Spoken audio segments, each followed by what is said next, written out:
So since it's sanding day, I thought I would go over my typical arsenal of sanding apparatus. First, we have sheet sandpaper. This style I get online. It's usually the most affordable to get in a multi-pack. The stuff that you find in Lowe's or Home Depot that generally is really pricey. I have found the multi-packs on Amazon or other online retailers to be much more affordable, like a third of the cost. The only place I'm aware of that might have comparable pricing is going to be Harbor Freight, again, here in the US. But another thing that I do with these guys is I never use a full sheet. I always tear them down. And I've also stopped buying sanding blocks because it's just cheaper to have a sponge that you've cut down to give you a little bit more of that cushion that you're needing if your hands are starting to hurt you. This, like this, is nearly as good, if not better. So if you want permanent, you can glue this, but I find doing it like this is just as good.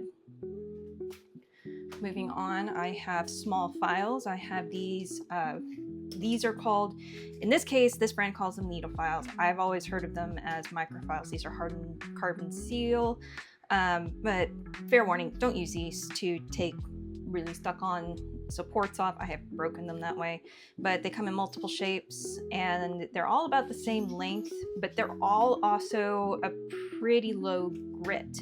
So when it comes time to polishing, when you're doing your filler, I also have regular old nail files on hand. This guy's a diamond file. This is slightly higher, and this is probably in the 240 to 300 grit range. This emery board, guess what? It is still in the sandpaper range. We've still got 120 grit on this side and 240 grit on this side, and these are really cheap. Next, I have my electrics. And I know people are all about don't use electric on PLA, it'll burn it. Yes, it can burn it if you are not careful. Again, most of the time I've got a layer of resin, so having something that is a little bit tougher on my super flat surfaces is going to be a good thing. I use a palm sander. Some people will use an orbital sander. Differences, palm sanders just vibrate, orbital sanders actually spin. And anytime you have your sandpaper for either, one side is going to have the hook and loop, and oh, it's just going to be velcroed on like so. Again, I have multiple grits. This right here is an 80 grit. This is 120. I think I go up to 400 on this.